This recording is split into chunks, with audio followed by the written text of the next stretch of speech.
নমস্কার বন্ধুরা, self improvement series day 3-তে সকলকে জানাই স্বাগত। আচ্ছা, প্রথমেই বলতে চাই আমার ব্যাকগ্রাউন্ডটা সবাই অ্যাভয়েড করো, কারণ দেখতেই পাচ্ছ শীতকাল পড়ে গেছে আর প্রচুর জামা প্যান্ট এরই মধ্যে বেরিয়ে গেছে। তো এগুলো চারপাশে থাকবে এখন আমার ব্যাকগ্রাউন্ডে যতদিন না শীতকাল যায়।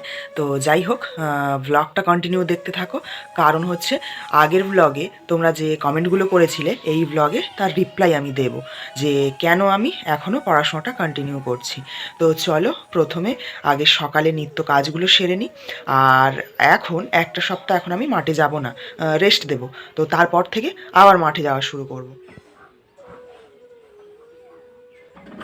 আজকে যেহেতু একটু বেলা করেই ঘুম থেকে উঠেছিলাম, তাই ঘুম থেকে উঠে ঘরের জানালা দরজাগুলো খুলে দিচ্ছি প্রথমে। তো ঘরের জানালা দরজাগুলো খুলে দিলে একটু আলো আসলে ঘরটা খুব ফ্রেশ লাগে। আর তারপরে আমি ঘরদোরগুলো একটু গুছিয়ে নিচ্ছি। গুছিয়ে নেওয়ার পরে বসবো একটু মেডিটেশানে। সারা রাত ঘুমানোর পরে যেহেতু আমাদের পুরো বডিটাই ঘুমিয়ে থাকে, সকালে ঘুম থেকে উঠে বডিগুলোর সাথে অর্গানগুলো অ্যাক্টিভেট হতে খানিকটা সময় লাগে। সেই জন্য আমরা বিভিন্ন অ্যাক্টিভিটি সকালে করি, যাতে খুব তাড়াতাড়ি আমাদের বডিটা চার্জ আপ হয় এবং অ্যাক্টিভেট হয়। আমি সকালেই উঠে প্রথমে আগে ওমকার সাউন্ড খানিকক্ষণ চান্টিং করি। তারপরে যেটা করি, যেদিন মাঠে যাওয়ার থাকে মাঠে চলে যাই, আর যেদিন মাঠে না যাওয়ার থাকে তখন আমি বাড়িতে বসে কিছুক্ষণ অনুলোম বিলোম, কপালভাতি আরও বিভিন্ন প্রাণায়াম সেরে বসি শেষে মেডিটেশানে, নিজেকে মেডিটেট করার জন্য। তারপরে যেদিন করে অনলাইনে ক্লাস করানোর থাকে ক্লাস করিয়ে পড়তে বসি, না হলে ক্লাস যেদিন অফ থাকে সেদিন ডাইরেক্ট পড়তে বসি। পাড়াতে একটা ব্যাপারী যাচ্ছিল, আর তার কাছ থেকে একদম সকালে গরম গরম এই ঘুগনি কিনে নিলাম 10 টাকার।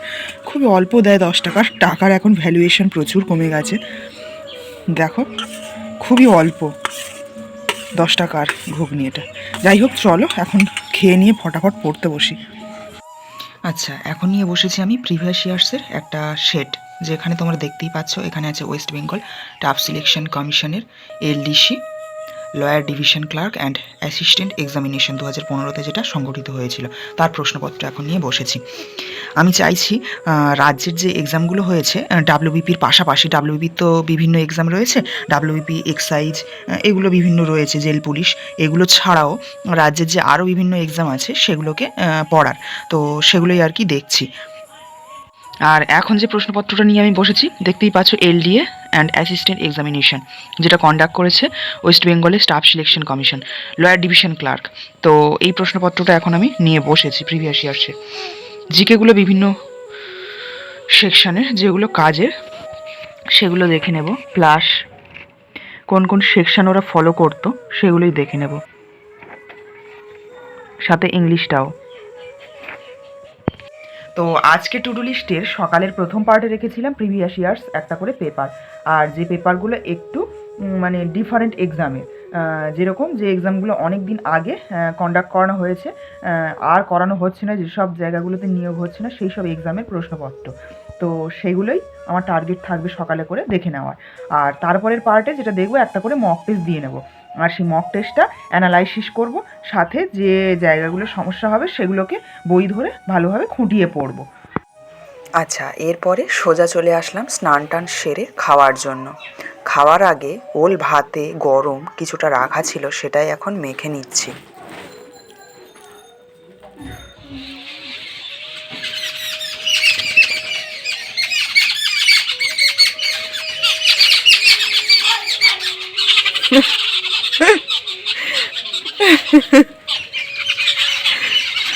তো এখানে আমি রোদে পড়তে বসেছিলাম দুপুরের দিকে, আর এই যে আমার বারান্দা থেকে এই পাখিগুলো ডাকছে, আর যাদের বাড়িতে ডাকছে তারা খুব অস্বস্তিতে পড়ে বিরক্ত হয়ে তাড়া করছে। আর ওই যে দূরে পাখিগুলো পালাচ্ছে। তো যারা আমার আগের ভিডিওর কমেন্ট সেকশানে কমেন্ট করেছো যে দিদি জিডি পাস করার পরে কেন ডাব্লিউবিপির জন্য তুমি পড়ছো, এই একই প্রশ্ন অনেক কেউই করেছে দেখলাম আমার কমেন্ট সেকশানে।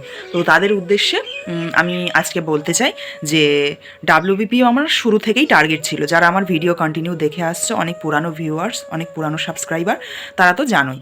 আর তারপরেও আমি বলে রাখি যে ডাব্লিউবিপিটাও মেন উদ্দেশ্য না, সাব ইন্সপেক্টরের জন্য আমি পড়াশোনা করছি।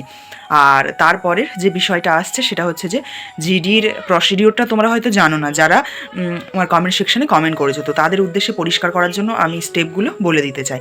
প্রথমে হয় জিডির পরীক্ষা, তারপরে হয় মাঠের আগে হয় তোমাদের মেজারমেন্ট, হাইট ওয়েটে ওখানেও একটা ছাঁটা হয় ভালো পরিমাণে, তো যাদের নেই আর কি সমস্যা। আর তারপরে দৌড় হয়, দৌড়ের পরে দৌড় পাস করলে হয় ডকুমেন্টস ভেরিফিকেশান, তারপরে আসছে তোমার মেডিকেল, তারপরে রিমেডিকেল, ওখান থেকে কিছু জনকে রিমেডিকেলে পাঠানো হয়, কারণ একবারেই যদি কাউকে বাদ দেওয়া হয় মেডিকেলে, সেক্ষেত্রে ডক্টরের বিরুদ্ধেও কিছু লিগাল স্টেপ নেওয়া হয়, সেই জন্য তোমার মেডিকেলের পরে রিমেডিকেল দেওয়া হয়, আরেকবার করে সুযোগ দেওয়া হয় ক্যান্ডিডেটদেরকে। তো রিমেডিকেলের পরে ওখানেই শেষ, তো ওখানেই যারা ফিট আর আনফিট রেজাল্ট দিয়ে দেওয়া হয়, তারপরে হয় মেরিট লিস্ট। তো মেরিট লিস্ট এখনও বাকি আছে এসএসসি জিডির, তো তারপরে পুরো প্রসিডিওরটা কমপ্লিট হবে এবং জয়েনিং লেটার তাদের এসে যাবে। তো এই গেল সম্পূর্ণ প্রসিডিওরটা। যারা কমেন্ট করেছো আশা করছি তোমাদের কাছে পুরো বিষয়টা পরিষ্কার করতে পারলাম। এবার আসি পড়ছি আমি কেন। তো পড়ছি তার একটাই কারণ, যে চাকরিটা আমি পাইনি এখনও, আর না পাওয়া পর্যন্ত পড়াশুনো চালিয়ে যাব, কন্টিনিউ চালিয়ে যাব এইভাবে, তো সেই জন্যই আমি পড়ছি। তো আশা করছি পরিষ্কার করতে পারলাম পুরো বিষয়টা তোমাদের কাছে।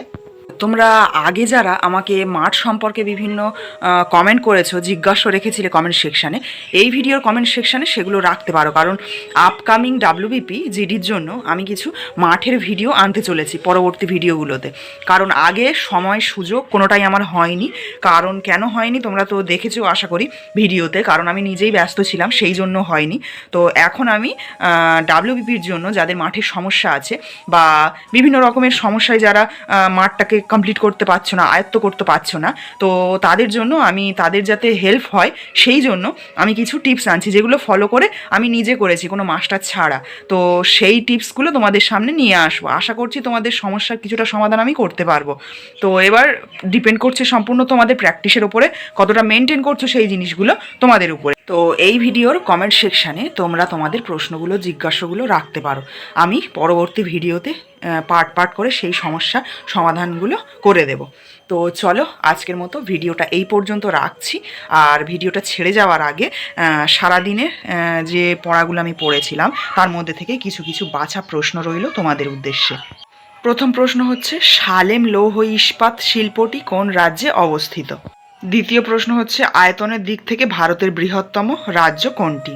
তৃতীয় প্রশ্ন হচ্ছে, কোন governor general fort William college প্রতিষ্ঠা করেন?